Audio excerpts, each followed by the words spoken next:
ফিরছি Sunday suspense, কান টান উত্তেজনা। বইটির সত্ত্ব আনন্দ পাবলিশার্স প্রাইভেট লিমিটেড কর্তৃক সংরক্ষিত। সানডে সাসপেন্স ক্লাসিক্সে আজ শরদিন্দু বন্দ্যোপাধ্যায়ের লেখা 3টি গল্প, কালো মোরগ, মুক্তার ভূত আর রক্তখদ্দর। শরদিন্দু বন্দ্যোপাধ্যায়, জন্ম 1899 খ্রিস্টাব্দে, মৃত্যু 1970 খ্রিস্টাব্দে। বাংলা সাহিত্যে শরদিন্দু বন্দ্যোপাধ্যায় একটি বিশাল ব্যক্তিত্ব। ব্যোমকেশ বক্সীর স্রষ্টা তো বটেই, এছাড়া লিখে গেছেন অজস্র ছোট গল্প, দুর্দান্ত কয়েকটি ঐতিহাসিক উপন্যাস, কিশোরদের জন্য গল্প এবং চিত্রনাট্য। শুরু হচ্ছে প্রথম গল্প, কালো মোরগ। এই গল্পটি সানডে সাসপেন্সে প্রথমবার প্রচারিত হয় 10ই অক্টোবর 2010 সালে।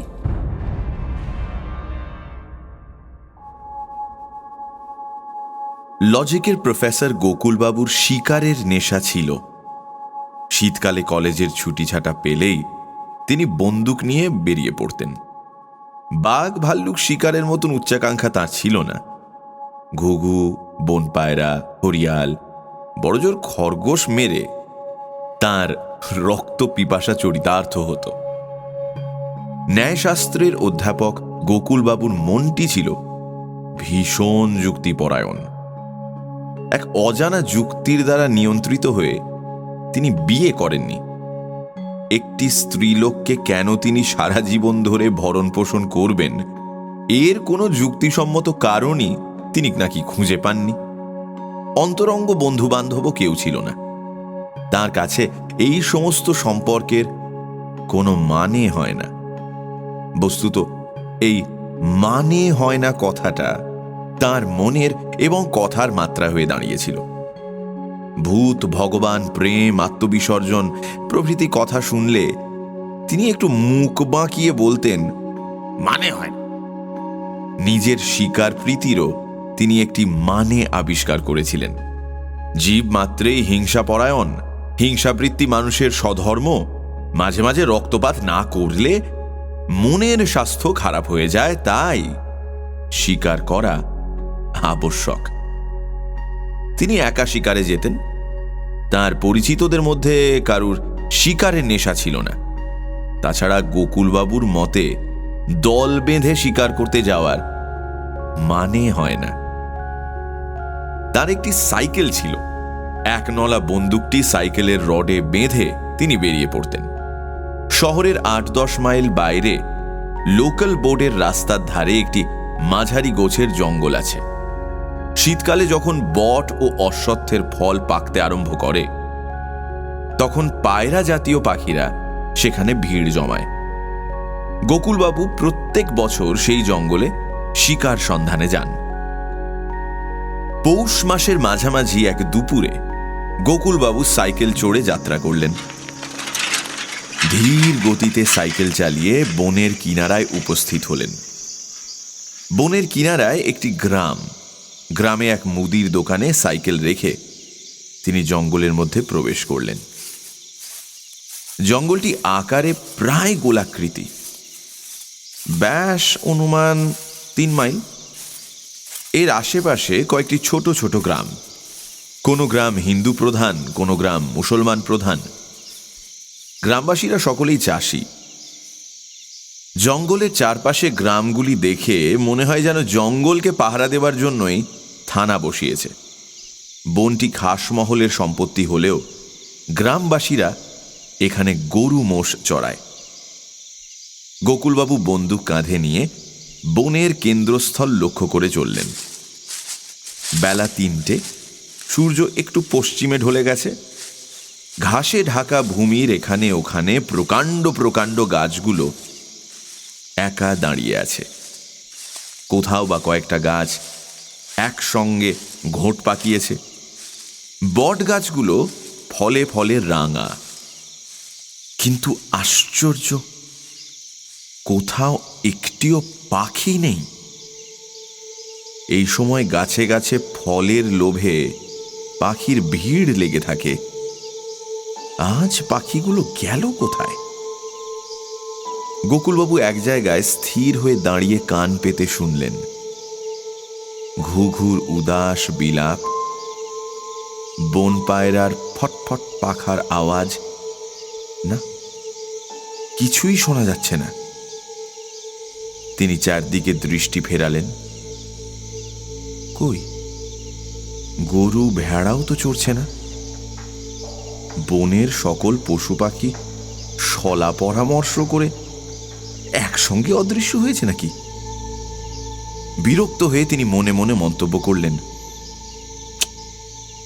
হানি হয় না। তবু তিনি এগিয়ে গেলেন। কাল হয়তো একদল শিকারী এসেছিল, দমাদ্দম বন্দুক চালিয়ে পাখিগুলোকে বন ছাড়া করেছে, কিংবা হয়তো বনের অন্য প্রান্তে তারা জড়ো হয়েছে। গোকুলবাবু বড় বড় গাছগুলোর তলা দিয়ে হাঁটতে হাঁটতে উপরে গাছের ঘন ডালপালার দিকে তাকালেন। হরিয়াল পাখিগুলো বর্ণচোরা। তারা যখন আকাশে ওড়ে তাদের সবুজ রং সহজেই চোখে পড়ে, কিন্তু একবার গাছে বসলে নিমেষে অদৃশ্য হয়ে যায়। গাছের পাতার সঙ্গে তাদের গায়ের রং এমন বেমালুম মিশে যায় যে তাদের আর দেখা যায় না। গাছের তলা থেকে শিকারীরা অভিজ্ঞ চোখে তাদের সিলিউয়েট দেখে চিনতে পারে। গোকুলবাবু দেখতে দেখতে চললেন, কিন্তু একটিও হরিয়াল দেখতে পেলেন না। বনের মাঝখানে ৮-১০টা বড় বড় গাছ এক হয়ে নিচে ঘন ছায়া ফেলেছে। গোকুলবাবু কাঁধ থেকে বন্দুক নামিয়ে একটি গাছের গুঁড়িতে হেলান দিলেন। খানিকটা নিরাশভাবে গাছতলায় বসলেন।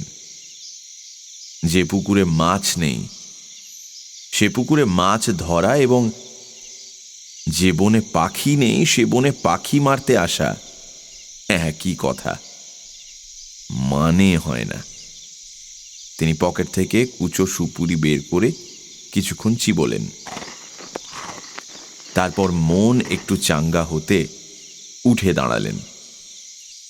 উঠে দাঁড়াতেই কে যেন তার পেছন থেকে গরম পাঞ্জাবির কোনা ধরে টান দিল। গোকুলবাবু চমকে ফিরে চাইলেন। তার বুক ধড়াস করে উঠল। ভয়ের কিছু নয়, গাছের গোড়ায় একটা কাঁটা লতা ছিল, তারই কাঁটায় পাঞ্জাবির কোণটা আটকে গিয়েছিল। গোকুলবাবু ধাতস্থ হলেন, কিন্তু গত বছরের একটি ঘটনা তার মনে পড়ে গেল। তিনি গাছটিকে ভালো করে দেখলেন। হ্যাঁ, এই গাছটাই বটে। গত বছর এই সময় এই গাছতলায় একটি ব্যাপার ঘটেছিল। গত বছর এমনই একটি দুপুরে গোকুলবাবু এই বনে পাখি মারতে এসেছিলেন। এসে দেখলেন পুলিশ বন ঘিরে ফেলেছে। একজন ডিএসপি, 2জন দারোগা, 5-6 জন ছোট দারোগা এবং অসংখ্য কনস্টেবল, সকলের হাতেই অস্ত্র। কি ব্যাপার? একজন ছোট দারোগার সঙ্গে গোকুলবাবুর সামান্য আলাপ ছিল। তিনি তাকে জিজ্ঞেস করলেন, কি হয়েছে? হ্যাঁ, আপনারাও পাখি শিকার করবেন নাকি? পাখি নয়, আরো বড় শিকার। ছোট দারোগা বলল, আব্দুল্লাহ নামে একটা দুর্দান্ত খুনি আসামি এই বনে লুকিয়ে আছে। আব্দুল্লাহ একজন বড় গুন্ডা। বিপক্ষ দলের একটা গুন্ডাকে খুন করে সে ধরা পড়ে যায়। বিচারে তার ফাঁসির আজ্ঞা হয়। বিচারের পর আদালত থেকে জেলখানায় যাওয়ার সময় সে 2 জন রক্ষীকে গুরুতর আহত করে দড়ি দড়া ছিঁড়ে পালায়। এই বনের কিনারায় একটি গ্রামে আব্দুল্লাহর আত্মীয় স্বজন বাস করে। পুলিশ খোঁজ নিয়ে জানতে পেরেছে সে এই বনে লুকিয়ে আছে। আত্মীয় স্বজনেরা তাকে খাবার সরবরাহ করে। তাই পুলিশ আজ এই বনে হানা দিয়েছে আব্দুল্লাহকে ধরার জন্য। শুনে গোকুলবাবু বললেন, তাহলে আমি ফিরে যাই, আজ আর শিকার হলো না। ধুর, আমি বেকার এত দূর এলাম, মানে হয় না। ছোট দারোগা বলল, আপনি তো প্রায়ই এ জঙ্গলে শিকার করতে আসেন, জঙ্গলের ঘাত ঘোত সব জানা আছে আপনার। হ্যাঁ, তা আছে। আসুন আমার সঙ্গে। ছোট দারোগা গোকুলবাবুকে ডিএসপির কাছে নিয়ে গেল। ডিএসপি গোকুলবাবুর পরিচয় শুনে এবং জঙ্গলের সাথে তার ঘনিষ্ঠতার কথা জানতে পেরে বললেন, বেশ তো, আপনিও খুঁজুন না, আপনার সঙ্গে বন্দুক আছে, ভয়ের কিছু নেই, যদি ধরতে পারেন নামও হবে। গোকুলবাবু বনে প্রবেশ করলেন। ভাবলেন, পাখির বদলে মানুষ মৃগয়া। ক্ষতি কি? একটা নতুন অভিজ্ঞতা। বনের মধ্যে আরো অনেক পুলিশের লোক খোঁজাখুঁজি করছে, ঝোপঝাড় ঠেঙিয়ে নানানভাবে বনের কিনারা থেকে বনের মাঝখানের দিকে এগিয়ে আসছে। গোকুলবাবু তাদের ছাপিয়ে ভেতরের দিকে চললেন। তার দৃষ্টি গাছের মাথার দিকে। পুলিশ ঝোপঝাড় ঠ্যাঙাচ্ছে, ঠ্যাঙাক। গোকুলবাবুর যুক্তি নিয়ন্ত্রিত বুদ্ধি বলছে, আসামি যদি বুদ্ধিমান হয় সে গাছের নিচে থাকবে না, থাকবে ওপরে। ঘন্টা দুই এদিক ওদিক ঘুরতে ঘুরতে গোকুলবাবু একা এই গাছটির তলায় এসে উপস্থিত হয়েছিলেন। প্রকাণ্ড গাছ, একেবারে মহিরুহ। গুঁড়িটা 3 জন মানুষও জড়িয়ে ধরতে পারে না। ডালগুলো বিশাল হাতির শুঁড়ের মতো জড়াজড়ি করে বহু শাখা প্রশাখা বিস্তার করে অনেক উঁচুর দিকে চলে গেছে। ঘন পাতার আবরণের মধ্যে গোধূলির অন্ধকার। গোকুলবাবু গাছের নিচে ঘুরে ফিরে দেখতে লাগলেন। উপরের দিকে মুখ করে দেখতে দেখতে তার চোখ পড়ল মাটি থেকে আন্দাজ 20 হাত উঁচুতে একটা মোটা ডালকে গিরগিটির মতো জড়িয়ে আছে একটা মানুষের দেহ। অভিজ্ঞ চোখ না হলে মানুষের দেহ অত নিচু থেকে বোঝা যায় না, মনে হয় গাছেরই একটা ডাল। গোকুলবাবুর বন্দুকে টোটা ভরাই ছিল। তিনি ডাকলেন, এই নেমে আয়, নেমে আয় বলছি। ওপর থেকে সাড়া শব্দ এলো না।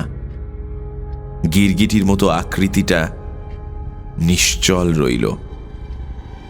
তিনি তখন বললেন, আমি তোকে দেখতে পেয়েছি, ভালো চাস তো নেমে আয়, নইলে গুলি করব।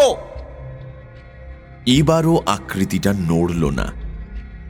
গোকুলবাবুর ইচ্ছে ছিল আসামিকে নিজেই ধরবেন এবং বন্দুকের আগায় ধরে নিয়ে গিয়ে ডিএসপির হাতে তুলে দেবেন, কিন্তু তা হলো না দেখে তিনি গলা চড়িয়ে হাঁক দিলেন, আসামিকে দেখেছি, ঠিকই এসো জলদি, আসামিকে দেখেছি। মুহূর্তের মধ্যে 50 জন লোক এসে গাছটিকে ঘিরে ফেলল। আসামি তবু গাছ থেকে নামতে চায় না। ডিএসপি তখন কয়েকবার বন্দুকের ফাঁকা আওয়াজ করে বললেন, আব্দুল্লাহ, যদি নিজের ইচ্ছায় নেমে না আসো তোমাকে গাছের ওপরেই গুলি করে মারবো। আব্দুল্লাহ, আব্দুল্লাহ। অবশেষে আব্দুল্লাহ নেমে এলো। কয়লার মতো কালো লিকলিকি একটা লোক, পরনে শুধু একটা নীল রঙের লুঙ্গি। পুলিশ তার হাতে হাত কড়া পড়ালো, সে বাধা দিল না। কেবল তার বিষাক্ত হিংস্র দৃষ্টি গোকুলবাবুর উপর স্থির হয়ে রইল। পুলিশ আব্দুল্লাহকে টেনে নিয়ে চলে গেল।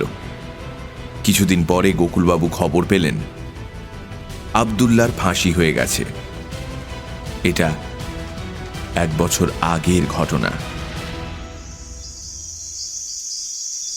বন্দুক কাঁধে তুলে গোকুলবাবু আরেকবার গাছটিকে আপাদমস্তক নিরীক্ষণ করলেন। হ্যাঁ, এই গাছ থেকেই তিনি আব্দুল্লাহকে ধরিয়ে দিয়েছিলেন। ওই যে ডালটা, যার গায়ে তার কালো দেহটা গিরগিটির মতো জড়িয়েছিল, কিন্তু আজ পেছনে আচমকা টান পড়ায় তার বুকটা ধড়াস করে উঠল কেন? তার মনে তো কোনো কুসংস্কার নেই। লজিকের ফাঁদে যা ধরা যায় না তা তিনি বিশ্বাস করেন না। তবে নিশ্চয়ই গত বছরের ঘটনাটা তার অবচেতন মনের রয়ে গিয়েছিল। মনের অনাবশ্যক জঞ্জাল মানেই হয় না। তিনি আবার হাঁটতে আরম্ভ করলেন। শীতের সূর্য আরেকটু পশ্চিমে ঢলে গেছে। রোদের রং হলদে। গোকুলবাবু দ্রুত পা চালালেন। বনের ওদিকটা দেখে তাড়াতাড়ি ফিরতে হবে। বনের মধ্যে রাত কাটানোটা উচিত নয়। আরো মাইলখানে গিয়ে গোকুলবাবু দাঁড়ালেন। ধুত্তর, আর টোটো করে কি হবে? সব পাখি পালিয়েছে। এখন ঘরের ছেলে ঘরে ফিরে গেলেই ভালো। গোকুলবাবু অসংখ্যবার শিকারে এসেছেন, কিন্তু নিষ্ফল যাত্রা কখনো হয়নি। তিনি ফেরবার জন্য পা বাড়িয়েছেন, এমন সময় গোকুলবাবু বিদ্যুৎ স্পৃষ্টের মতন পাশের দিকে ফিরলেন। পাশের দিকে লম্বা খানিকটা খোলা জমি, গাছপালা নেই। তার উল্টো দিকে প্রায় 200 গজ দূরে একটা শুকনো মরা শেওড়া গাছ পাতাহীন ডালপালা মেলে দাঁড়িয়ে আছে। এত দূর থেকে স্পষ্ট দেখা না গেলেও শেওড়া গাছের মাথায় হাঁড়ির মতো কি একটা যেন রয়েছে। গোকুলবাবু চোখ ছোট করে দেখতে লাগলেন। মোরগই তো মনে হচ্ছে, বন মোরগ। শিকারীর কাছে বন মোরগের মতো লোভনীয় পাখি আর নেই। গোকুলবাবু জানতেন এই বনে মোরগ আছে, কিন্তু কোনো দিন মারতে পারেননি। এই সময় গাছের চূড়োয় হাঁড়িটা গলা উঁচু করে আবার ডেকে উঠল। আর সন্দেহ রইল না। একটা চাপা উত্তেজনা গোকুলবাবুর স্নায়ুমণ্ডলীকে ধনুকের মতো টেনে রইল। তিনি দূরে গাছের মাথার উপর চোখ রেখে কাঁধ থেকে বন্দুকটি নামালেন। পকেট থেকে 4 নম্বরের একটি টোটা বের করে বন্দুকে ভরলেন। তারপর বন্দুক হাতে নিঃশব্দ পায়ে এগিয়ে গেলেন। 100 গজের মধ্যে পৌঁছে তিনি মোরগটাকে স্পষ্ট দেখতে পেলেন। প্রকাণ্ড মোরগ, যেন একটা ময়ূর। কুচকুচে কালো গায়ের পালক, তার উপর রোদ পড়ে ঝকমক করছে। লেজের ময়ূরকণ্ঠী পালকগুলি ব্যাঁকাভাবে উঁচু হয়ে আছে। মোরগ সগর্বে গলা উঁচু করে এদিক ওদিক চাইছে। গোকুলবাবুর শরীরের ভেতর উত্তেজনার একটা শিহরণ খেলে গেল। তার বন্দুকের পাল্লা 100 গজ। মোরগটা পাল্লার মধ্যে এসেছে, কিন্তু গোকুলবাবু সাবধানী লোক। 100 গজ দূর থেকে ছররা এদিক ওদিক চলে যেতে পারে, লক্ষ্যে নাও লাগতে পারে। তাই তিনি অত্যন্ত সাবধানে এক পা করে এগিয়ে এলেন। কাছে পিঠে গাছ থাকলে ভাবনা ছিল না, কিন্তু গাছ তো নেই। তাকে খোলা মাঠ দিয়েই এগিয়ে যেতে হলো। আরো 25 গজ গিয়ে তিনি থামলেন। এবার বেশ পাল্লার মধ্যে এসেছে। আর লক্ষ্যভ্রষ্ট হবার ভয় নেই। তিনি ধীরে ধীরে বন্দুক তুললেন, কিন্তু টিপ করে ঘোড়া টেপবার আগেই মোরগটা ফরফর শব্দ করে উড়ে গেল। মোরগ জাতীয় পাখি ভালো উড়তে পারে না, তাদের ওজনের তুলনায় পাখনা ছোট, কিন্তু উঁচু থেকে লাফিয়ে পাখনার সাহায্যে অক্ষত দেহে মাটিতে নামতে পারে।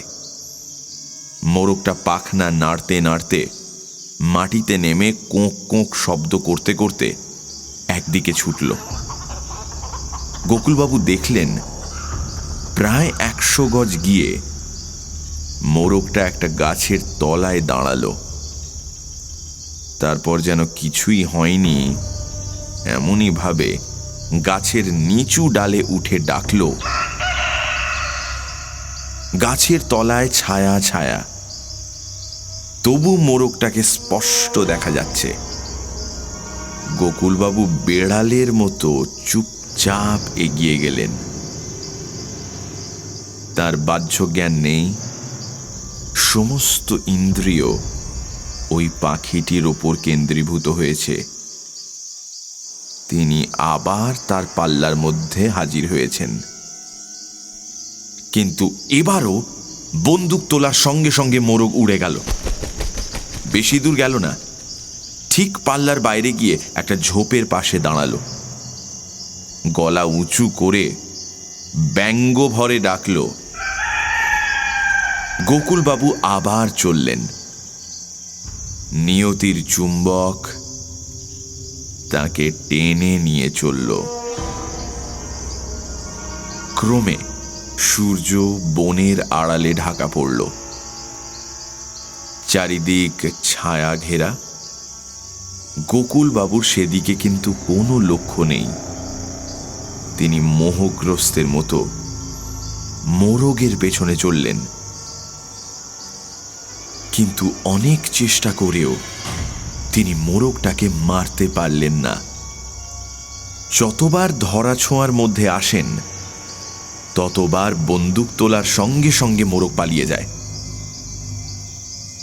তার অনুসরণ করে তিনি কোন দিকে চলেছেন তাও তার লক্ষ্য নেই। কেবল একাগ্র চিত্তে পাখির পেছনে চলেছেন। একবার তার মনে হলো গাছপালার ওপারে ধোঁয়া উঠছে। তার মনের উপর অস্পষ্ট ছায়া পড়ল। বনের কিনারে কোনো গ্রামের কাছে এসে পড়েছেন।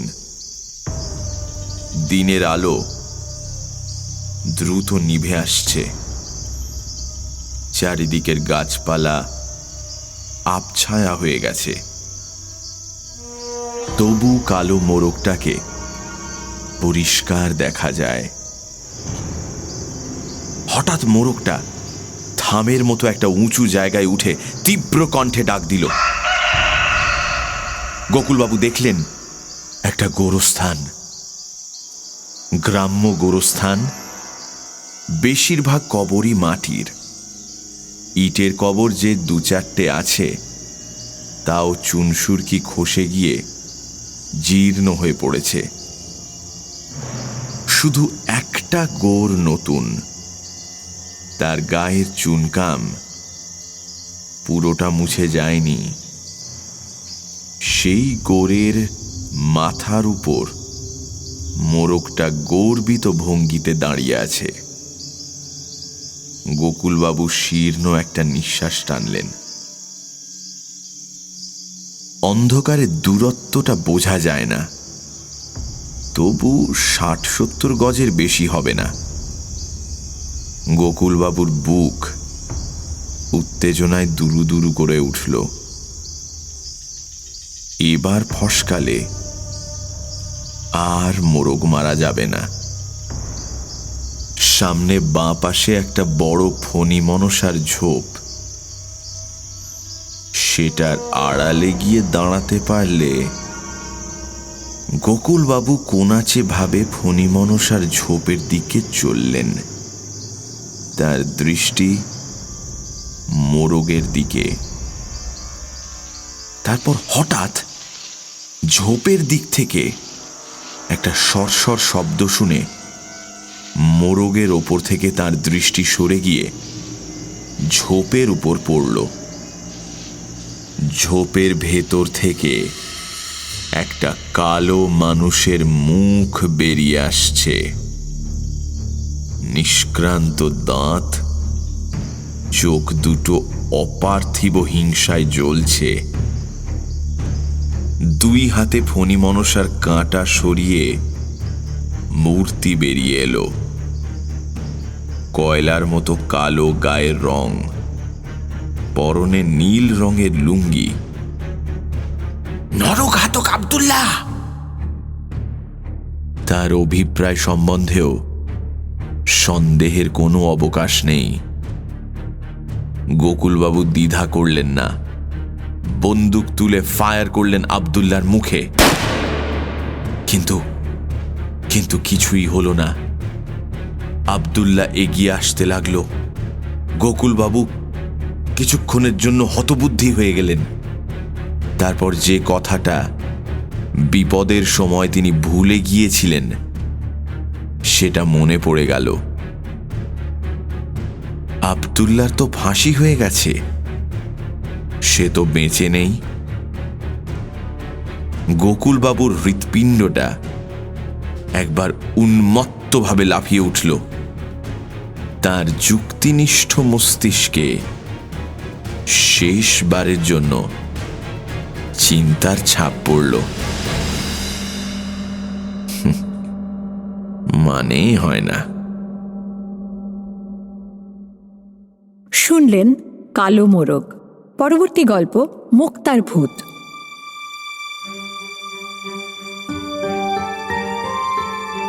30শে মার্চ 2024 শরদিন্দু বন্দ্যোপাধ্যায়ের 125তম জন্মবার্ষিকী।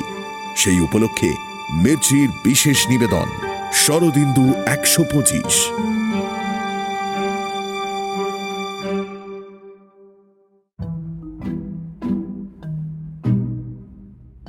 শিবু মোক্তার আর বেনি মোক্তারকে মহকুমার সকলেই চিনত। তাদের মতন ধূর্ত ধরিবাজ লোক ও তল্লাটে আর ছিল না। লোকে যেমন তাদের চিনত, তেমনি ভয়ও করত।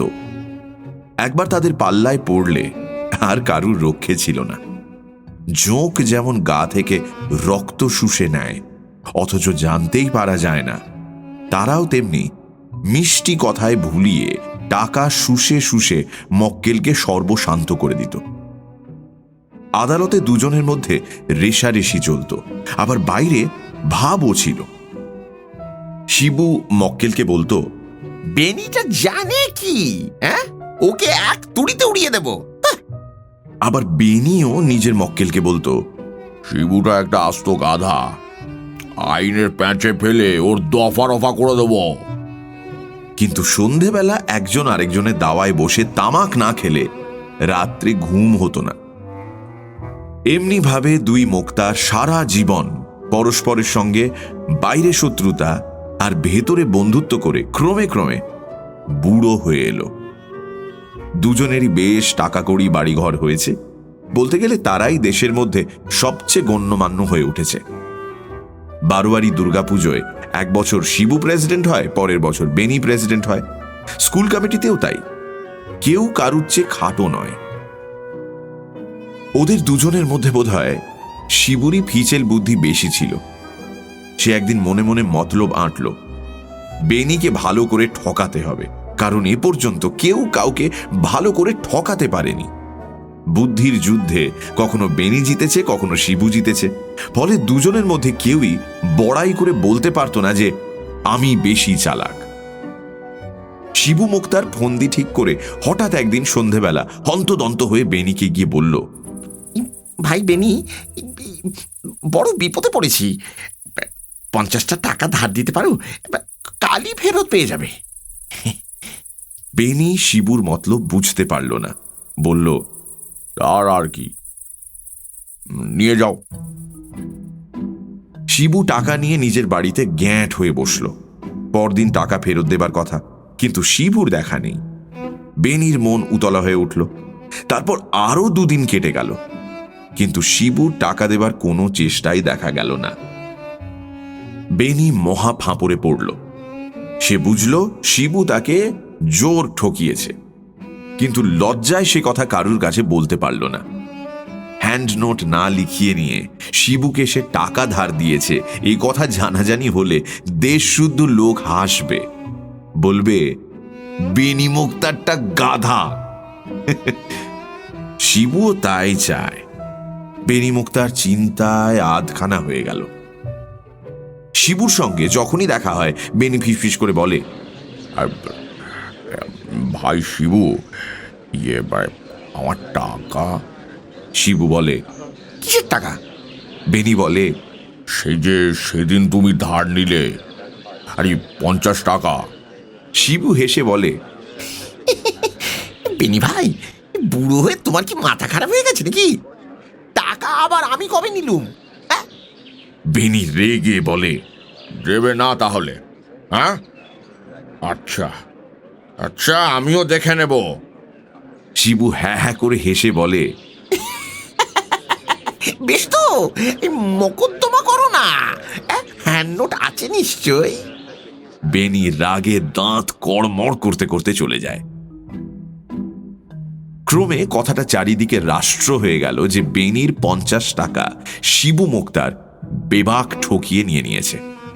সবাই আহ্লাদে আটখানা। ভাবল, আহা, কাকের মাংস কাকে খায়। হ্যাঁ, বেনিকে সকলে জিজ্ঞাসা করতে লাগলো, তা হ্যাঁ দাদা, তুমি নাকি লেখাপড়া না করেই শিবুকে টাকা ধার দিয়েছিলে, হ্যাঁ? শেষে তোমার এই দুর্বুদ্ধি হলো। বেনি কিন্তু কিছুতেই মানতে চায় না। ঘাড় নেড়ে বলে, আরে না না, ওসব ওই শিবেটার মিথ্যে কথা। শুধু হাতে টাকা ধার দেবো আমি? হ্যাঁ, আমাকে কি কুকুরে কামড়েছে? দাঁড়াও না, শিবেকে আমি যখন একলা থাকে তখন শিবুর পেজমির কথা ভেবে দাঁত কড়মড় করে আর গালাগাল দেয়। এমনিভাবে টাকার কথা ভেবে ভেবে বেনি একসময় অসুখে পড়ল। একে বুড়ো বয়স, তার উপর টাকার শোক। বেনি তো যায়। ডাক্তার বদ্যিরা তার অবস্থা দেখে রীতিমতো আশা ছেড়ে দিল। বেনি কিন্তু তখনও টাকার আশা ছাড়েনি। কেবলই ভাবছে কি করে শিবুর কাছ থেকে টাকা উদ্ধার করবে। তার আর অন্য কোনো চিন্তা নেই। যখন বদ্যি নাড়ি দেখে বলল, হরিনাম করো, গঙ্গা নারায়ণ ব্রহ্ম, গঙ্গা জল মুখে দাও। বেনি তখনও ভাবছে কোন ফিকিরে শিবুর কাছ থেকে টাকা আদায় করবে। শেষে মরণের আর দেরি নেই দেখে বেনি শিবুকে ডেকে পাঠালো। শিবু এসে তার পাশে বসতেই বেনি আর সকলকে সরে যেতে বলল। সবাই সরে যাওয়ার পর বেনি কটমট করে শিবুর দিকে চেয়ে বলল, আমার টাকা। শিবু মনে মনে হেসে বলল, কিছু ভেবো না ভাই বেনি, আর তোমার টাকা ঠিক আছে। এখন হরিনাম করো। তোমার ভালো মন্দ একটা কিছু হলেই তোমার টাকা তোমার ছেলেকে দিয়ে দেবো। তুমি নিশ্চিন্ত হয়ে বৈকুণ্ঠে যাও। বেনি বলল, এক্ষুনি দাও। তারপর শিবু বলল, এখন টাকা কোথায় পাবো ভাই? কালই তোমার ছেলের হাতে দিয়ে দেবো। তুমি ভেবো না। বেনির প্রাণ তখন ওষ্ঠাগত। তবু সে গোঁ ধরে বলল, না, এক্ষুনি টাকা দাও। শিবু দেখল মিনিট 10 মধ্যেই বেনি পটল তুলবে। বলল, আচ্ছা আচ্ছা আচ্ছা আচ্ছা, তুমি একটু অপেক্ষা করো, আমি টাকা আনছি, কেমন? বলে সে চলে গেল।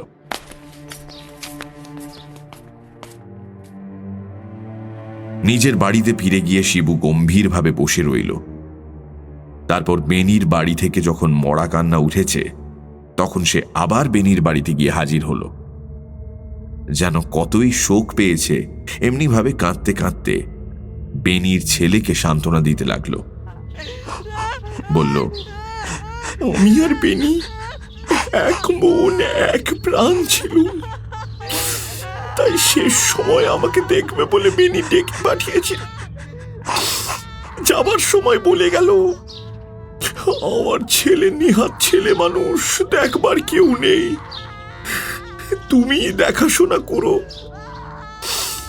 তা কিছু ভেবো না বাবা, তোমাদের সব ভার আজ থেকে আমি নিলুম। বেনি আমার কাছ থেকে অনেক টাকা ধার নিয়েছিল, তার সে যাকে যাক, সে টাকা আমি তোমাকে দিলুম। ওই হ্যান্ড নোটগুলো আমি সব ছিঁড়ে ফেলে দেব। বেনি নেই।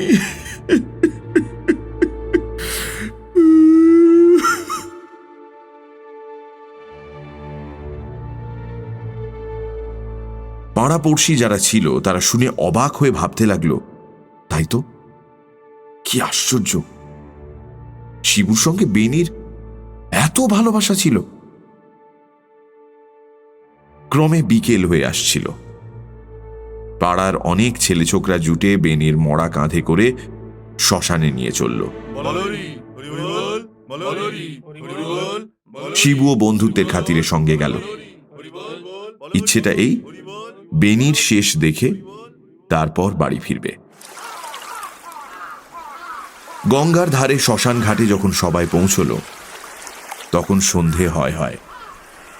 পশ্চিমের আকাশে আলো ঝিলমিল করছে। মরা নামিয়ে ছেলে ছোকরারা কাঠের সন্ধানে বেরোল। শিবু বুড়ো মানুষ, তাই সে মরা ছুঁয়ে ঘাটেই বসে রইল। কেউ কোথাও নেই। শিবু একলাটি মরার চালি ধরে বসে আছে আর ভাবছে, বেনিকে কি ঠকানোটাই না ঠকিয়েছি। টাকাকে টাকা পেলুম, আবার বেনিটা মরেও গেল। এখন আমি একলাই মুখতারি করব, আর আমায় পায় কে? মনের আনন্দে শিবু একটা বিড়ি ধরিয়েছে। এমন সময় হঠাৎ পেছন থেকে প্রচন্ড এক চড় খেয়ে শিবু প্রায় চিৎপাত হয়ে পড়ে গেল। ধড়মড় করে উঠে চারিদিকে তাকিয়ে দেখল, কেউ কোথাও নেই। বেনির মরা চালির উপর শুয়ে আছে। তাহলে কে চড় মারল?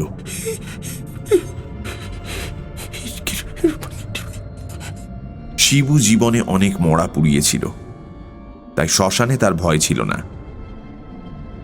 সে ভাবল, কি হলো? তবে কি কোনো শকুনি কিংবা গিধ তার গালে পাখার ঝাপটা মেরে গেল? কিন্তু তাই বা কি করে হবে? আকাশে তো একটাও পাখি নেই। শিবুর বড়ই ভাবনা হলো। সে সতর্কভাবে বসে মরা পাহারা দিতে লাগল। শিবু মরার পায়ের দিকটাতে বসেছিল। হঠাৎ মরাটা এক পা তুলে ক্যাত করে তার পেটে একটা লাথি কষিয়ে দিয়ে আবার যেমন ছিল তেমনি ভাবে শুয়ে রইল। লাথি খেয়ে শিবু কোঁক করে উঠেছিল, কিন্তু তবু সে সহজে ভয় পাবার পাত্র নয়। তার মনে হলো বেনিটা নিশ্চয়ই মরেনি, তাকে ভয় দেখিয়ে টাকা আদায় করবার এই ফন্দি বের করেছে, নইলে মরা কখনো লাথি মারতে পারে? শিবু বেনির নাড়ি টিপে দেখল, নাড়ি নেই। গা বরফের মতো ঠান্ডা। গা তো ঠান্ডা। তারপর বুকে কান রেখে দেখল শব্দ হচ্ছে কিনা, কিন্তু বুকও একেবারে নিস্তব্ধ। বুকে কোনো শব্দ নেই। এই দেখে শিবুর ভীষণ ভয় হল। বেনি যে মরে গেছে তাতে কোনো সন্দেহ নেই, সুতরাং এ বেনির ভূত না হয়ে যায় না। বেনি যে ভূত হয়েও সেই 50 টাকার কথা ভোলেনি তা বুঝতে পেরে শিবু উঠে পালাতে গেল। কিন্তু পালাবার জো ছিল কি? যেই সে মড়ার বুক থেকে মাথা তুলতে যাবে, অমনি বেনির মড়া তড়াক করে চালির উপর উঠে বসে দু হাতে তার গলা জড়িয়ে ধরল।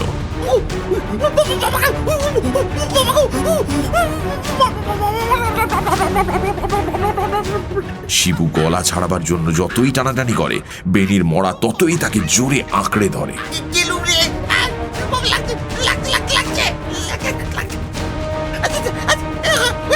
শেষে সেই শ্মশানের উপর মড়ায় মানুষের দস্তুর মতো কুস্তি বেঁধে গেল।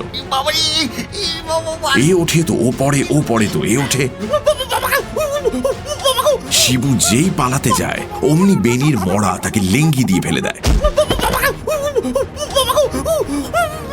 শিবু বাবারে মারে গেলুমরে করে চেঁচাতে লাগলো আর মড়ার সঙ্গে লড়াই করতে লাগলো। কিন্তু ভূতের সঙ্গে শিবু পারবে কেন? বেনির মড়া একেবারে নাছোড় বান্দা। কিছুক্ষণ পরেই শিবু ক্লান্ত হয়ে পড়ল। ইতিমধ্যে ছেলে ছোকরারা কাঠ জোগাড় করে ফিরছিল।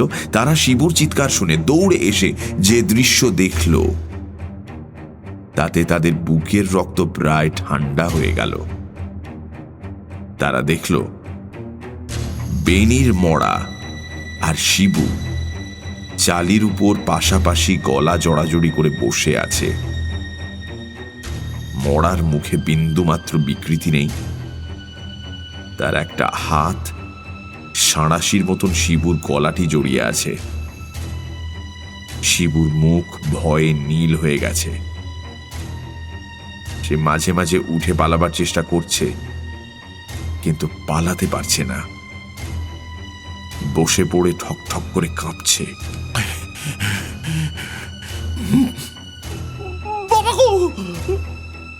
শিবুর ছেলেও মরা পড়াতে এসেছিল। তাকে দেখে শিবু ভেউ ভেউ করে কেঁদে উঠল।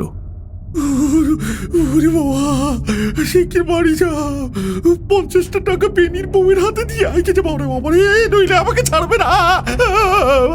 শিবুর ছেলে বাপের অবস্থা দেখে বাড়ি দৌড়লো আর সকলে আলো জেলে চালি ঘিরে বসে রইল। পোড়াবার উপায় নেই। পোড়াতে হলে দুই মোক্তারকে একসঙ্গে পোড়াতে হয়, কারণ বেনির মড়া তখনও শিবুর গলা জাপটে ধরে বসে আছে। এইভাবে ঘণ্টাখানেক কেটে গেল। তারপর হঠাৎ মড়াটা শিবুর গলা ছেড়ে দিয়ে আবার চালির ওপর চিৎপটাং হয়ে শুয়ে পড়ল। সবাই একসঙ্গে চমকে উঠল। তারপর বুঝতে পারল যে ওদিকে বেনির 50 টাকা আদায় হয়ে গেছে। বন্ধুর বাহুবন্ধন থেকে মুক্তি পেয়ে শিবু আর সেখানে দাঁড়ালো না। একবার বলেই সেই অন্ধকারে পোঁ পোঁ করে শ্মশান ছেড়ে পালালো।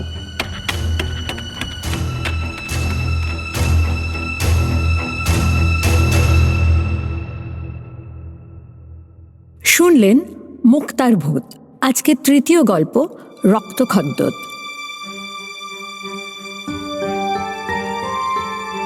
30শে মার্চ 2024 শরদিন্দু বন্দ্যোপাধ্যায়ের 125তম জন্মবার্ষিকী। সেই উপলক্ষে মির্চির বিশেষ নিবেদন শরদিন্দু 125।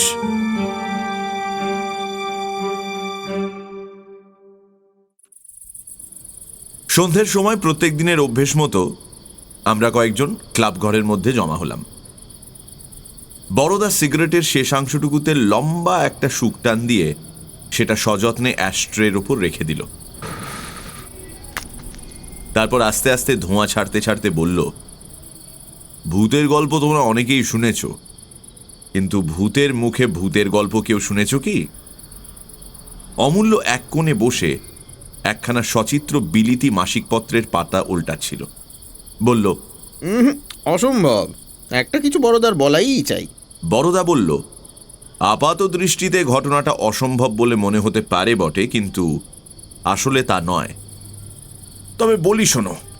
অমূল্য তাড়াতাড়ি বলে উঠল, না না, আরে আজ যে আমাদের সাহিত্য সভার অধিবেশন, অতুল। তোমার সাহিত্যে বস্তুতন্ত্র প্রবন্ধটা তাহলে? ঋষি বলল, কাল হবে। বস্তুতন্ত্রের চেয়ে বড় জিনিস আজ এসে পড়েছেন বড়দা। আরে তোমার গল্প শুরু করো। অমূল্য অস্থির হয়ে বলল, আজ তাহলে বড়দার কতগুলো মিথ্যে কথা শুনি সন্ধ্যেবেলাটা কাটাতে হবে। শান্ত গলায় বরদা বলল, কথাটা শুনে তারপর সত্যি মিথ্যে বিচার করা উচিত। তাহলে আরম্ভ করি। গত বছর অমূল্যর নাক থেকে একটা সশব্দ দীর্ঘশ্বাস বের হলো। বরদা বলল, গত বছর আমার প্ল্যানচেটে ভূত নামাবার শখ হয়েছিল, বোধহয় তোমাদের মনে আছে। যারা জানে শোনে তাদের পক্ষে ভূত নামানো অতি সহজ ব্যাপার। দরকারি আসবাবের মধ্যে শুধু একটা তেপায়া টেবিল। অমূল্য বিড়বিড় করে বলল, আর একটা গুলিখোর। বড়দা ওদিকে কান্না দিয়ে বলতে লাগলো, একদিন একটা ছোট দেখে তেপায়া টেবিল জোগাড় করে সন্ধ্যের পর আমাদের তেতলার সেই নিরিবিলি ঘরটায় বসে গেলাম। আমি, আমার বউ আর পেঁচো। অমূল্য বলল, এই বয়স থেকেই ছোট ভাইটির মাথা খাওয়া হচ্ছে কেন? বউয়ের কথা না হয় ছেড়েই দিই, কারণ যেদিন তোমার সঙ্গে বিয়ে হয়েছে সেদিনই তার যা হবার হয়ে গেছে। বড়দা বলল, পেঁচোকে নেবার কারণ তিনজনের কমে চক্র হয় না। তাছাড়া সে ছেলে মানুষ, সুতরাং মিডিয়াম হবার উপযুক্ত। সে যাক, মেঝের ওপর টেবিল ঘিরে তো বসা গেল, কিন্তু ভাবনা হলো কাকে ডাকি। ভূত তো আর একাধটি নয়, পৃথিবীর আরম্ভ থেকে আজ পর্যন্ত যত লোকের ঈশ্বর প্রাপ্তি ঘটেছে সকলের দাবি সমান। এখন কাকে ফেলে কাকে ডাকি? কিছুক্ষণ চুপ করে থেকে বড়দা বলল, আমাদের সুভাষকে চেনো তো, জুনিয়র উকিল। তার ভগ্নিপতি সুরেশবাবু হাওয়া বদলাতে এসে গত শীতকালে নিউমোনিয়ায় মারা যান, বোধহয় তোমাদের মনে আছে। অমূল্য, তুমি তো পড়াতে গিয়েছিলে। তা হঠাৎ সেই সুরেশবাবুকে মনে পড়ে গেল। তখন তিনজনে আলোটা কমিয়ে দিয়ে টেবিলের ওপর আঙুলে আঙুল ঠেকিয়ে সেই সুরেশবাবুর ধ্যান শুরু করে দিলাম। বেশিক্ষণ নয় ভাই, মিনিট 5 চোখ বুজে থাকবার পর চোখ চেয়ে দেখি পেঁচোটা কেমন যেন জুবুথুবু হয়ে গেছে, কষবে লাল গড়াচ্ছে, চোখ একেবারে কিরকম যেন বিজবিজ করে কি সব বকছে। কিরে বলে একটা ঠেলা দিলাম তাকে, কাত হয়ে পড়ে গেল। বউ তো বাবা গো বলে আমাকে খুব ঠেসে জড়িয়ে ধরল। ঋষি বলল, বস্তুতন্ত্র এসে পড়ছে, এবার আসল গল্পটা আরম্ভ হোক। বড়দা বলল, বুঝলাম ভূতের আবির্ভাব হয়েছে। পেঁচোকে অনেক প্রশ্ন করলাম, কিন্তু সে জড়িয়ে জড়িয়ে কি যে উত্তর দিল ঠিক বোঝা গেল না। বড়ই মুশকিল। তখন আমার মাথায় একটা বুদ্ধি খেলে গেল। কাগজ পেন্সিল এনে পেঁচোর হাতে ধরিয়ে দিলাম। পেন্সিল হাতে পেয়ে পেঁচো শটান উঠে বসল। উঠে বসে লিখতে আরম্ভ করে দিল। সে এক আশ্চর্য ব্যাপার। পেঁচোর চোখ বন্ধ, মুখ দিয়ে লাল গড়াচ্ছে, আর প্রাণপণে কাগজের উপর লিখে যাচ্ছে। পকেট থেকে এক তাড়া কাগজ বের করে বড়দা বলল, আবার হাতের লেখা দেখে অবাক হয়ে যাবে। দস্তুর মতো পাকা হাতের লেখা। কে বলবে যে পেঁচো লিখেছে? অমূল্য লেখাটা ভালো করে দেখে বলল, পেঁচো লিখেছে কেউ বলবে না বটে, তো তোমার লেখা বলে অনেকেই সন্দেহ করতে পারে। বড়দা বলল, এই লেখা হাতে পাওয়ার পর আমি সুভাষের বাড়ি গিয়েছিলাম। সুরেশবাবুর পুরনো একখানা চিঠির সঙ্গে মিলিয়ে দেখলাম অবিকল তাঁর হাতের লেখা। বিশ্বাস না হয় তোমরা যাচাই করে দেখতে পারো। অমূল্য বলল, অবশ্যই দেখব। ঋষি বলল, সে যাক, এখন তুমি কি বলতে চাও ওই কাগজের তাড়াটা সুরেশবাবুর প্রেতাত্মার জবানবন্দি? বড়দা বলল, এটা হচ্ছে তাঁর মৃত্যুর ইতিহাস। পুরোপুরি সত্যি কিনা সে কথা কেউ বলতে পারে না, কিন্তু গোড়ার খানিকটা যে সত্যি সেটা সুভাষ সেদিন স্বীকার করেছিল। এইবার তবে আসল গল্পটা শোনো। এই বলে বড়দা কাগজের তাড়াটা তুলে নিয়ে পড়তে আরম্ভ করল। যারা মুঙ্গের শহরের সাথে পরিচিত তারা জানেন যে উক্ত শহরে পিপর পাঁতি নামক যে বিখ্যাত রাস্তা আছে, তার পশ্চিম প্রান্তে গঙ্গার কূলে মুসলমানদের একটি বহু পুরনো গোরস্থান আছে। বোধ করি এই গোরস্থানের সব গোরগুলি 100 বছরের ওপর বয়সের। স্থানটি অনাদৃত, খুব একটা যত্ন নেয় না কেউ। কাঁটা গাছ ও জঙ্গলের ফাঁকে ফাঁকে হাড় বের করা এই কবরগুলি কোনো রকমে নিজেদের অস্তিত্ব বজায় রেখেছে। এই গোরস্থানের এক কোণে একটি কোষ্টি পাথরের গোর আছে। এই গোরটি সম্বন্ধে শহরে অনেক ভুতুড়ে গল্প প্রচলিত ছিল। এইসব আজগুবি গল্প শুনে আমি কৌতূহলী হয়ে উঠেছিলাম। আমার বড় শালা বললেন যে গোরটা নাকি সজীব। 50 বছর আগে নাকি এক সাহেব ওই গোর লক্ষ্য করে গুলি ছুঁড়েছিল। গুলির আঘাতে পাথর ফেটে ঝলকে ঝলকে রক্ত উঠেছিল। সে রক্তের দাগ এখনো নাকি মিলিয়ে যায়নি। গোরের গায়ে তেমনি শুকিয়ে গড়িয়ে আছে। আর যে নাস্তিক সাহেব গুলি করেছিল সেও প্রাণে বাঁচেনি। সেই রাতেই ভয়ঙ্করভাবে তার মৃত্যু হয়েছিল। একদিন শীতের সন্ধ্যায় শালাকে সঙ্গে নিয়ে গোরটি দেখতে গেলাম। শালা আমারই সমবয়সী, প্রেতজনিতে অটল বিশ্বাস। আমি কিছুদিন যাবৎ মুঙ্গেরে এসে শালার বাড়িতেই হাওয়া বদল করছিলাম, সঙ্গে স্ত্রীও ছিলেন। গোরস্থানের কাছে গিয়ে দেখলাম জায়গাটি কাঁটা গাছের বর্মে প্রায় দুর্ভেদ্য হয়ে আছে। অনেক যত্নে, অনেক সাবধানে পা ফেলে কাপড় চোপড় বাঁচিয়ে সেই ভুতুড়ে গোরটির সামনে গিয়ে দাঁড়ালাম। কালো পাথরের গোর। আপাত দৃষ্টিতে ভৌতিক কিছুই চোখে পড়ল না। হঠাৎ যখন আমরা গোরটির একেবারে কাছে এসে পৌঁছেছি, তখন সেই কালো পাথরের ওপর শুয়ে থাকা আরো কালো একটা জন্তু বোধহয় আমাদের পায়ের আওয়াজে জেগে উঠে একবার আমাদের মুখের ওপর তার তীক্ষ্ণ চোখ মেলে ধরে আস্তে আস্তে গোরের আড়ালে চলে গেল। দেখলাম একটা কুকুর, রং কুচকুচে কালো, শরীর যে হিসেবে লম্বা সেই হিসেবে উঁচু নয়, পাগুলো বাঁকা বাঁকা এবং অত্যন্ত খর্ব। কিন্তু সবচেয়ে ভয়াবহ তার চোখ দুটো, হলদে রঙের সাথে কিছুটা রক্তাভ এবং মণিহীন। পলক ফেললে মনে হয় যেন অন্ধকার রাতে খদ্দত জ্বলছে। শালা বলল, লোকে বলে ওই কুকুরটাই সাহেবের টুঁটি ছিঁড়ে মেরে ফেলেছিল। আমি বললাম 50 বছর আগে, কিন্তু কুকুরটাকে তো অত বয়স্ক বলে মনে হলো না। আমরা কবরটার একেবারে পাশে গিয়ে দাঁড়ালাম। দেখলাম কুকুরটা যে জায়গায় শুয়েছিল ঠিক সেই জায়গায় পাথরের খানিকটা চটে উঠে গেছে এবং তারই চারিপাশে লাল রঙের একটা পদার্থ শুকিয়ে আছে। হঠাৎ দেখলে রক্ত বলে ভুল হয়, যেন ওই কুকুরটা সমাধির রক্তাক্ত ক্ষতটাকে বুক দিয়ে আগলে থাকে। শালা জিজ্ঞেস করল, কি রকম বোধ হচ্ছে? আমি বললাম, আশ্চর্য বটে। আমার মনে হয় খুব গরম একটা ধাতু দিয়ে এই পাথরে আঘাত করা হয়েছিল, আর তাতেই এই রকম হয়েছে। আমার মন্তব্য শুনে শালা আধ্যাত্মিকভাবে একটু হাসল, বলল, তা হবে, কিন্তু তা যে একেবারেই হতে পারে না সেটা তার গলার আওয়াজে বেশ বোঝা গেল।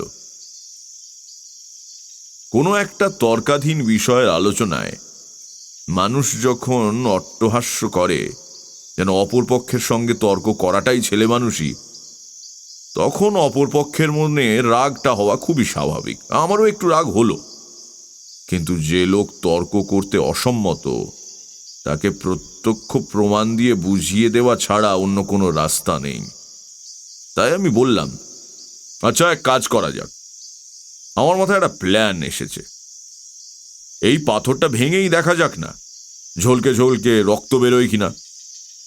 আর চোখে দেখাচ্ছে বড় তো আর কোনো প্রমাণ নেই। কাছেই একটা বড় পাথর পড়েছিল, আমি সেটা তুলে নিয়ে গোরে আঘাত করতে যাব এমন সময় সেই কুকুরটা কোথা থেকে ছুটে এসে একটা বিশ্রী রকমের চিৎকার করে উঠল এবং সমস্ত দাঁত বের করে অত্যন্ত হিংস্র ভাবে আমাকে শাসিয়ে দিল। শালা আমার হাত ধরে টানতে টানতে বলল, চলে এসো চলে এসো। কি যে তোমার পাগলামি!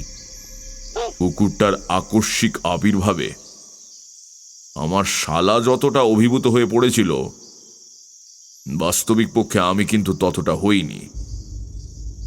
অথচ একটা হিংস্র কুকুরকে অযথা ঘাঁটানো বিশেষ যুক্তির কাজ নয়। তাই পরীক্ষার কাজ অসম্পূর্ণ রেখে আমরা যখন বাড়ি ফিরে এলাম, তখন তুমুল তর্ক বেঁধে গেছে।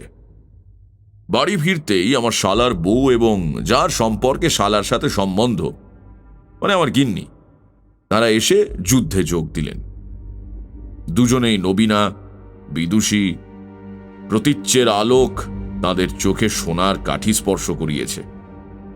তারা এসেই আমার পক্ষে যোগদান করলেন। শালা বেচারি একা পড়ে গেল। তর্কে যে ব্যক্তি হারে তার জেদ বেড়ে যায়। যুক্তির দিকে তখন আর তার ভ্রুক্ষেপ থাকে না। শালা শেষে চটে উঠে বলল, মানতে না চাও মেনো না, কিন্তু দুপুর রাত্রে একলা ওই জায়গায় যেতে পারে এমন লোক তো কোথাও দেখি না। শালার বউ উৎসাহী চোখে বলল, আচ্ছা, এমন লোক যদি পাওয়া যায় যে যেতে পারে, তাহলে তো মানবে যে তোমার ভূত শুধু তোমার ঘাড়েই ভর করে আছে, আর কোথাও তার অস্তিত্ব নেই। শালা গম্ভীর কণ্ঠে বলল, একলা রাত্রে সেখানে যেতে পারে এত সাহস কারুর নেই। আর যদি বা কেউ যায়, সে যে ফিরে আসবে এমন কোনো সম্ভাবনা দেখি না। আমি বললাম, সকলের সাহস এবং সম্ভাবনা সমান নয়। আমি যেতে প্রস্তুত আছি। শালা অতি বিস্ময় কিছুক্ষণ চুপ থেকে বলল, তুমি প্রস্তুত আছো? রাত 12টার সময় একলা? তার মুখে আর কথা সরল না। আমি হেসে বললাম, নিশ্চয়ই, এদেশে বেশি দিন থাকিনি বলেই বোধহয় আমার সেই সাহসটুকু আছে। তাহলে আজই ভালো। আজ বোধহয় অমাবস্যা। শাস্ত্র অনুসারে রাজ্যের ভূত প্রেত দৈত্য দানব আর সবাই এই মর্তভূমিতে ফিরে এসে দিক বিদিকে নাচ করে বেড়াবেন। অতএব এই সুযোগ ছাড়া উচিত হবে না। শালা ভয় ভয় চোখে চেয়ে বলল, গোয়ার তুমি করো না সুরেশ, ভারী খারাপ জায়গা, এসব বিষয়ে তোমার অভিজ্ঞতা নেই। শালার বউ হেসে উঠে প্রতিবাদ করল, ভয় পাবেন না সুরেশবাবু, আপনার জন্য একটা খুব ভালো প্রাইজ ঠিক করে রাখলুম। আপনি জয় করে ফিরে এলেই এ বাড়ির কোনো এক মহিলা আপনার কপালে একটা লাল টিকা পরিয়ে দেবেন। ভূতজয়ী বীরের সেই হবে রাজ টিকা। আমি উৎসাহ দেখে বললাম, লোভ ক্রমেই বেড়ে যাচ্ছে। মহিলাটা কে শুনি? তিনি হেসে বললেন, তার সঙ্গে কারুরই তুলনা হয় না। আমি একটা নিঃশ্বাস ফেলে বললাম, ওই জাতীয় প্রাইজ যদিও আমার ভাগ্যে খুব দুর্লভ নয়। আহ, কি বকছো, দাদা রয়েছেন যে। তবু অধিকের প্রতি আমার কোনো বিরাগ নেই। তাহলে চুক্তি পাকা হয়ে গেল। আজ রাতেই যাব। কিন্তু আমি যে সত্যি সত্যি কবরের কাছে গিয়েছি, এদিক ওদিক ঘুরে ফিরে আসিনি, এ কথা শেষকালে আপনাদের বিশ্বাস হবে তো? শালার বউ অতি দূরদর্শিনী বললেন, আপনার মুখের কথা আমরা বিশ্বাস করব নিশ্চয়ই, কিন্তু যাকে বিশ্বাস করানো দরকার তিনিই হয়তো করবেন না। অতএব আপনাকে একটা কাজ করতে হবে, খড়ি দিয়ে গোড়ের ওপর নিজের নামটা লিখে আসতে হবে। তথাস্তু। গিন্নির দিকে ফিরে বললাম, তোমার দাদার প্রেত তত্ত্বের মাথায় বজ্রাঘাত করে দিয়ে আসা যাক, কি বলো? হ্যাঁ? অল্প দ্বিধাজড়িত হাসি ছাড়া ওদিক থেকে আর কোনো জবাব পাওয়া গেল না। শালা বললেন, ফাজলামি ছাড়ো, আমি তোমায় কিছুতেই যেতে দিতে পারি না। শালার কথা শুনলাম না, কারণ অনেক ক্ষেত্রে এগিয়ে যাওয়া যতটা সহজ, পেছনে ফিরে আসাটা ততটা সহজ নয়। রাত 11:30টার সময় গরম জামায় আপাত মস্তক নিজেকে ঢেকে একটা কড়া গোছের বর্মা চুরুট ধরিয়ে বের হলাম। এতক্ষণে গিন্নির মুখে কথা ফুটল, বলল, থাক থাক, গিয়ে কাজ নেই। আমি হেসে উঠলাম। পাগল, ভাই বোন দুজনকার ধার দেখছি একই রকম। ছাড়ো তো। শালা কিছুটা দুঃখী দুঃখী কণ্ঠে বললেন, তুমি এমন একগুয়ে জানলে কোন শালা তর্ক করত? এমন বিশ্রী অন্ধকার বোধ করি আর কোনো দিন দেখিনি। একটা গুরুভার পদার্থের মতো অন্ধকার যেন চারিদিক চেপে বসে আছে। পথ চলতে চলতে প্রতি পদে মনে হয় পর মুহূর্তেই এক চাপ অন্ধকারে ঠোকর লেগে উমড়ি খেয়ে পড়ে যাব। চুরুটের লম্বা টান মেরে আনন্দে উৎসাহে এগোতে লাগলাম। সমস্ত ইন্দ্রিয়গুলি অজ্ঞাতসারে এমন সতর্ক ও সন্দিগ্ধ হয়ে উঠল যে নিজের পদধ্বনি শুনে নিজেই চমকে উঠলাম। মনে হলো কে যেন চুপি চুপি পেছন থেকে আমার অত্যন্ত কাছে এসে পড়েছে। কিন্তু অকারণে ভয় পাওয়ার পাত্র আমি নই। মনে মনে বেশ বুঝতে পারলাম রাত 2টোর এই অন্ধকার, এই স্তব্ধতা, এই বিজনতা সকলে মিলে আমার আন্তরিক সাহসকে দুশ্ছেদ্য একটা ষড়যন্ত্রের জালে ধীরে ধীরে জড়িয়ে ফেলবার চেষ্টা করছে। একটা অলৌকিক মায়া যেন আমার চেতনাকে আচ্ছন্ন করে ফেলছে। মাকড়সা যেমন শিকারকে প্রথমে সূক্ষ্ম তন্তুর সহস্র পাকে জড়িয়ে পরে ধীরে ধীরে জীর্ণ করে ফেলে, তেমনি এই অদৃশ্য শক্তি আমার সহজ সত্তাকে ক্রমে ক্রমে অভিভূত করে ফেলছে। ক্রমে পিপর পাঁতি রাস্তার পূর্ব প্রান্তে এসে পড়লাম। এটারই উল্টো দিকে কবরস্থান। রাস্তার দুই পাশে বড় বড় গাছ, মাথার উপর বহু উঁচুতে তাদের শাখা প্রশাখা মেলে ধরেছে। অন্ধকার আরো জমাট বেঁধে এলো। হঠাৎ ঘাড়ের কাছে ঠান্ডা নিঃশ্বাসের মতো একটা স্পর্শ পেলাম। শরীরের সমস্ত রোম শক্ত হয়ে দাঁড়িয়ে উঠল। পরক্ষণেই একটা খুব ছোট জিনিস পিঠের ওপর দিয়ে খড়খড় শব্দ করে নিচে গড়িয়ে পড়ল। বুঝলাম ওপর থেকে একটা শুকনো পাতা ঝরে পড়েছে পিঠের ওপর। আরামের নিঃশ্বাস ফেলে এগোতে লাগলাম। লম্বা টানের চোটে চুরুটটা প্রায় শেষ হয়ে এলো। অন্য সময় হলে ফেলে দিতাম, কিন্তু আজ সেটাকে কিছুতেই ছাড়তে পারলাম না। তার জ্বলে থাকা শেষটুকু যেন একটু প্রাণের সংস্রব ছিল।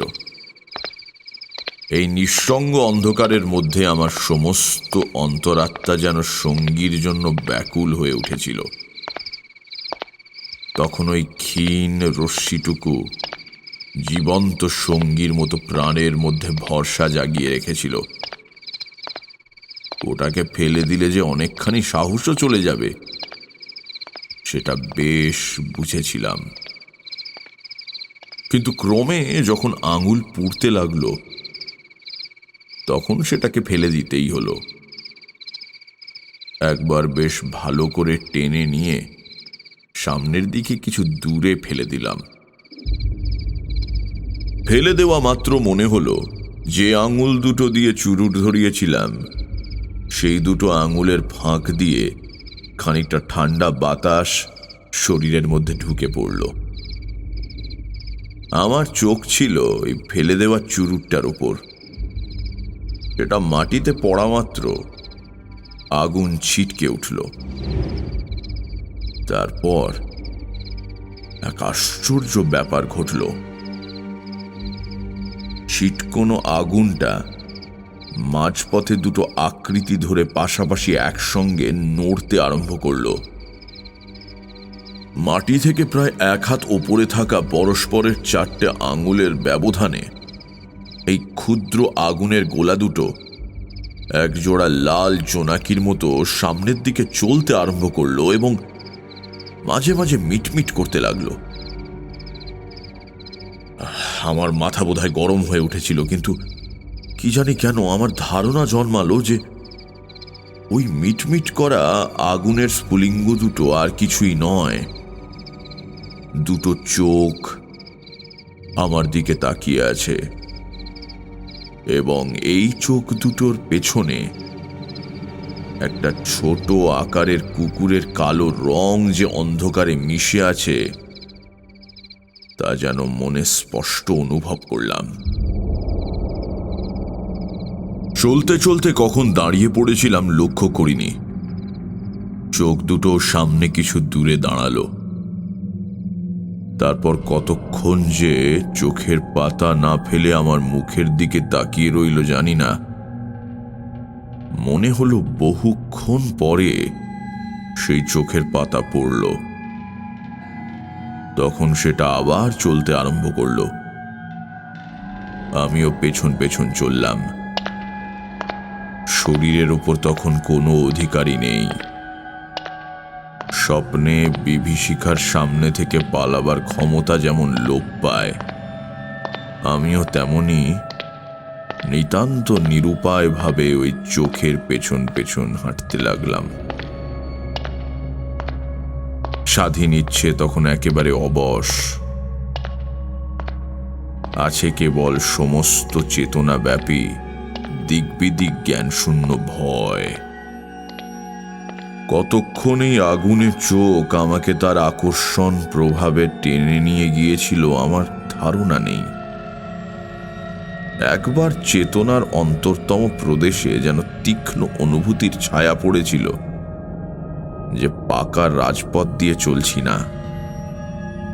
আর একবার মনে হয়েছিল বোধহয় একটা গাছের মোটা শিকড়ে ঠোকর খেলাম।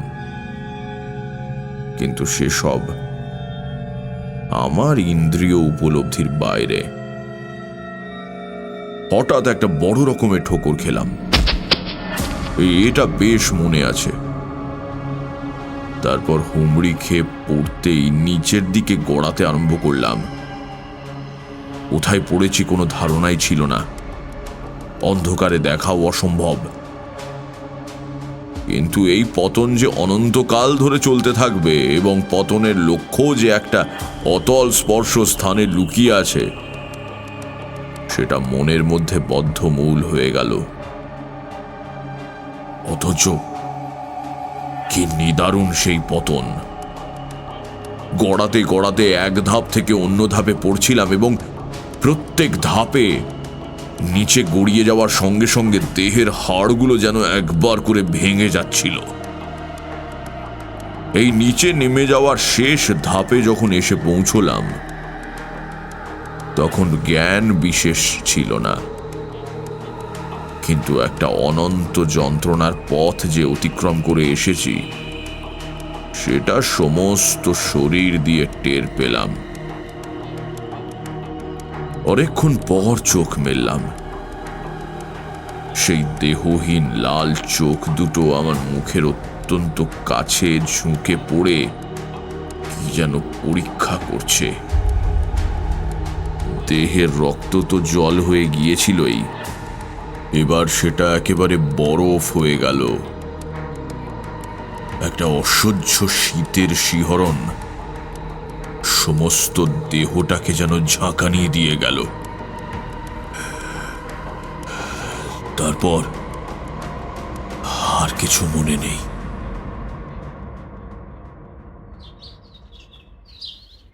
সূর্যোদয়ের কিছু আগে জ্ঞান হলো কালকের রাত যে স্বাভাবিকভাবে কাটেনি এই চিন্তা নিয়ে চোখ মেললাম। ঘাসের ওপর শুয়ে আছি দেখে তাড়াতাড়ি উঠে গেলাম। গায়ে দারুণ ব্যথা। আবার শুয়ে পড়লাম। তখন ক্রমশ সব মনে পড়ে গেল। ঘাড় না নেড়ে যতদূর সাধ্য দেখে বুঝলাম পিপরপাঁতি রাস্তার পাশে পাশে কেল্লার যে শুকনো গড়খাই গিয়েছে তারই তলদেশে বাবলা গাছের ঝোপের মধ্যে পড়ে আছি। সূর্য উঠল। এখানে সমস্ত দিন পড়ে থাকলেও কেউ কারুর খোঁজ পাবে না, এটা নিশ্চিত। শরীরে তো নড়বার শক্তি নেই। প্রচণ্ড এক হ্যাঁচকা মেরে উঠে দাঁড়ালাম। চোখ থেকে আরম্ভ করে দেহের সমস্ত রোম ব্যথায় টনটন করে উঠল। কিন্তু বাড়ি গিয়ে পৌঁছতেই হবে। অসীম ক্ষমতায় মৃত প্রায় দেহটাকে টানতে টানতে কি করে বাড়িতে নিয়ে গেলাম সেটা বোঝাবার মতন ক্ষমতা আমার নেই। বাড়ি যেতেই সকলে চারিদিক থেকে ছুটে এলো এবং উৎকণ্ঠিত প্রশ্নে আমার ক্ষীণ চেতনা আবার লোপ পাওয়ার জোগাড় হলো। শালা সকলকে সরিয়ে দিয়ে আমাকে একটা ইজি চেয়ারে বসিয়ে ব্যগ্রভাবে জিজ্ঞাসা করল, সারা রাত কোথায় ছিলে? আমরা সকলে তোমার জন্য। উত্তর দিতে গেলাম, কিন্তু কি ভয়ানক! গলার স্বর একেবারে বন্ধ হয়ে গেছে। প্রাণপণে চেষ্টা করে একটা কথা উচ্চারণ করতে পারলাম না। শালা আমাকে দুধ আর ব্র্যান্ডি খাইয়ে ডাক্তার ডাকতে গেল। ডাক্তার যখন এলেন তখন বিছানায় শুয়ে আছি। ভয়ানক কাঁপুনি দিয়ে জ্বর এসেছে। স্ত্রী ও আমার শালা মলিন মুখে মাথার কাছে বসে আছে। ডাক্তার পরীক্ষা করে বললেন, দুটো লাংসই এফেক্ট করেছে, নিউমোনিয়া। তারপর আবার অজ্ঞান হয়ে পড়লাম। ঘুম ভেঙে দেখি শরীর বেশ ঝরঝরে হয়ে গেছে। কোথাও কোনো ব্যথা নেই। কে একজন পেছন থেকে জিজ্ঞাসা করল, এখন কেমন লাগছে? ফিরে দেখি বিনোদ, আমার ছেলেবেলার স্কুলের বন্ধু। অনেক দিন পর তাকে দেখে বড় আনন্দ হলো। বললাম, বেশ ভালোই মনে হচ্ছে ভাই। বুকের ওপর যে একটা ভার চাপানো ছিল সেটা আর টের পাচ্ছি না। বিনোদ অল্প হেসে বলল, প্রথমটা এরকম মনে হয় বটে। আমার যখন কলেরা হয় হঠাৎ মনে পড়ে গেল, তাই তো বিনোদ তো আজ 10 বছর হলো কলেরায় মারা গেছে। আমি তো নিজের হাতে ওর গায়ে আগুন দিয়ে এসেছি। তবে সে এখানে এলো কি করে? মহা বিস্ময়ে জিজ্ঞাসা করলাম, বিনোদ, তুমি তো বেঁচে নেই, তুমি তো অনেক দিন মারা গেছো। বিনোদ এসে আমার দুটো হাত ধরল। কিছুক্ষণ আমার মুখের দিকে চেয়ে থেকে আস্তে আস্তে বলল, তুমিও তো আর বেঁচে নেই বন্ধু।